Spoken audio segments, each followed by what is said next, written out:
کسی زمانے میں ہوتا تھا کہ شام کو بوڑھی مائیں بچوں کو لے کر کے بیٹھ جایا کرتی تھی اور دادی اماں کے گرد سارے بچے جمع ہو جاتے تھے اور وہ کہانیاں سنایا کرتی تھی۔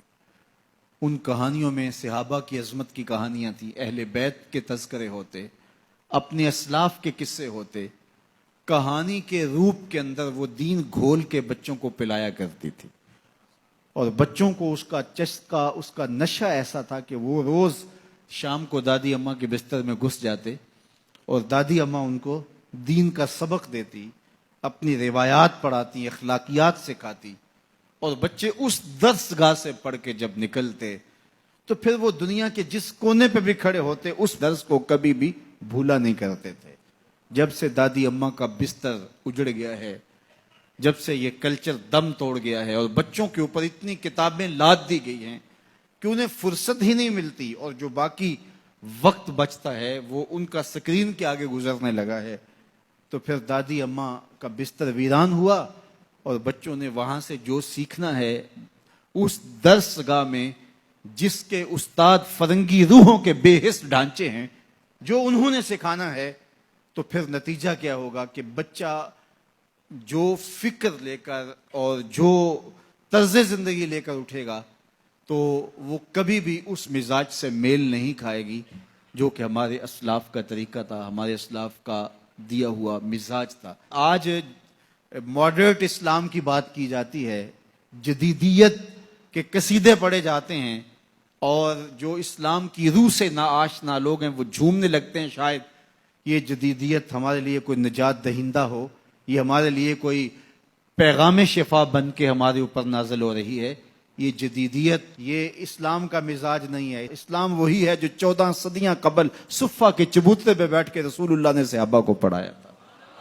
اسلام وہی ہے جو مسجد نبوی کی چٹائی پہ بیٹھ کے رسول اللہ نے درس دیا تھا، وہی اسلام ہے۔ اسلام نہیں بدلا، اور نہ ہی اسلام کے اندر کوئی ناسخ و منسوخ ہے کہ جو مشکل لگا اس کو نکال دیا، جو آسان سمجھا اس کو جو ہے وہ رکھ لیا۔ یہ خواہشات کا اسلام نہیں ہے، آرزوؤں کا اسلام نہیں ہے کہ جو مشکل لگا اس کو نکال دیا۔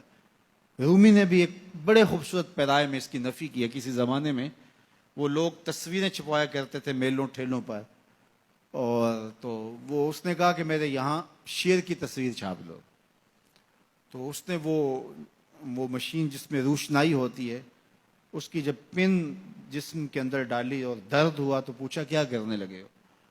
کہا کہ میں شیر کا منہ بنانے لگا ہوں۔ اس نے کہا اس نے کون سا کھانا ہے؟ تو اس نے وہ پن باہر نکال لی، پھر دوسری جگہ جب داخل کی تو پھر درد ہوا تو کہا کیا کرنے لگے ہو؟ کہا شیر کی ٹانگیں بنانے لگا۔ کہا اس نے کون سا چلنا ہے؟ پھر اس نے خیر باہر نکالی، روشنائی اندر جذب کرنے کے لیے پھر جب اس نے سوئی ڈالی تو کہا اب کیا کرنے لگے ہو؟ کہا میں شیر کے کان بنانے لگا ہوں۔ تو اس نے کہا اس نے کون سا سننا ہے؟ تو خیر اس نے پھر نکال لیا، تو جہاں رکھے تو پوچھے کیا کرنے لگے ہو؟ کبھی بولے میں اس کی آنکھیں بنانے لگا ہوں، کبھی کہے اس کی دم بنانے لگا ہوں، تو یہ کوئی نہ کوئی عذر پیش کر دے۔ تو اس نے کہا بابا پھر میں کیا بناؤں؟ کہا بس تم شیر بنا دو۔ اس نے کہا میں کیسا شیر بناؤں جس کی آنکھیں بھی نہ ہوں، جس کے کان بھی نہ ہوں، جس کی ٹانگیں بھی نہ ہوں، جس کا پیٹ بھی نہ ہو، جس کی دم بھی نہ ہو؟ کہا بس تم سمپل شیر بنا دو۔ کہا کہ وہ شیر مجھ سے نہیں بنتا جس کے یہ اعضاء نہ ہوں۔ یہ اعضاء تو ہوں گے شیر بنے گا، لیکن جب بھی کوئی اعضاء بنانے کے لیے وہ سوئی جسم کے اندر داخل کرتا تو درد ہوتا، تو وہ اس درد کو برداشت نہ کر پاتا، کہتا نہیں اس کے بغیر شیر بنا دو، اس کے بغیر شیر بنا دو۔ تو میاں یہ جدیدیت کے نام سے جس اسلام کے لوگ بات کرتے ہیں، جو مشکل لگا اس نکال دیا دین سے، یہ دین میں ہے ہی نہیں، بات ہی ختم ہو گئی۔ اور آج مغرب بڑی تیزی کے ساتھ اصطلاح آگے لانے کی کوشش کر رہا ہے۔ پہلے وہ دہشت گردی کے نام سے پورے مسلمانوں کو مارا، ایک اصطلاح لے کر آئے، اور پھر بنیاد پرستی کے نام سے، اور اب جو ہے وہ جدیدیت کے نام سے امت پر حملہ آور ہو رہا ہے۔ اسلام وہی ہے جو کھجور کی چٹائیوں پہ بیٹھ کے ابو ہریرہ نے رسول اللہ سے پڑھا تھا، وہی حیا کی لپٹی ہوئی چادر ہے جو فاطمہ اوڑھتی تھی۔ اسلام وہی ہے جو مدینے کی گلیوں میں میرے حضور لوگوں کو دیا کرتے تھے۔ اسلام وہی ہے جو اسلام ہمیں آنکھوں کا حیا بھی سکھاتا ہے اور دل کا حیا بھی سکھاتا ہے، جو ہمیں تقدس مآب زندگی کا درس دیتا ہے، ہمیں عفت، پاکیزگی، انکساری، عجز اور اللہ کے حضور 5 گانا سجدوں کی تعلیم فراہم کرتا ہے. کوئی نیا ایڈیشن اسلام کا جو ہے وہ نہیں چلے گا. تو مختلف ادوار کے اندر لوگ آتے رہے, انہوں نے کئی طرزوں کے اسلام لانے کی کوشش کی, لیکن اسلام غیر متبدل نظام ہے, یہ کبھی بھی تبدیل نہیں ہوگا, یہ اللہ کی حفاظت میں ہے. اپنا منہ اگر کسی نے کالا کرنا ہے تو وہ کر لے, لیکن اسلام اپنی تمام چمک کے ساتھ ہر دور کے تقاضوں سے ہم آہنگ یہ دین, ہر دور کی ضروریات کو پورا کرتا ہوا یہ دین ہمیشہ لوگوں کو نور اور فیض بانٹتا رہے گا.